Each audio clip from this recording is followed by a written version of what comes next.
Hey guys, welcome back to the garden. Today's video is going to be about how I made the structure to string up the tomatoes from above, from top to bottom.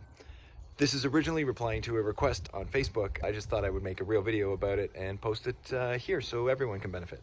So here we go. Hi and welcome to MyNiagaraGarden. So I figured this would be the best way to show you how I make the string trellis for the tomatoes.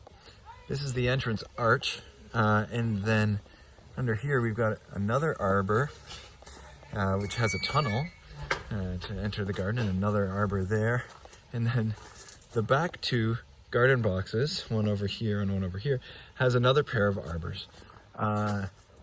This is the tomato box over here where we had 17 tomatoes and 18 square feet, and above they're growing up these strings that are attached to 2x2 pieces of wood. So they're actually extended off of the nice arbor out the side. Kind of ruins the symmetry of it, but it really gets the job done. I'll show you over here because you can see it better because there's no tomatoes in the way. But it's a 2x4 that comes off of the arbor out over the garden box, and then I've got 2x2s going across with strings coming down that all of the tomatoes love to grow up. So the tomatoes get clipped onto the strings as they grow throughout the season, and as fruit develops, I clip all of the leaves below the fruit, and now it's turned into long vines with fruit at the top.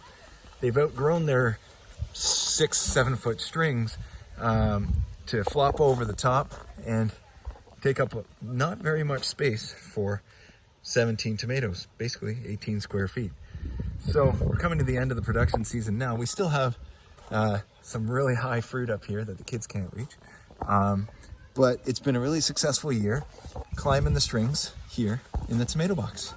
So I hope you enjoyed the tomato tour, and it gives you an idea of how I get them to grow up the strings from down in the box.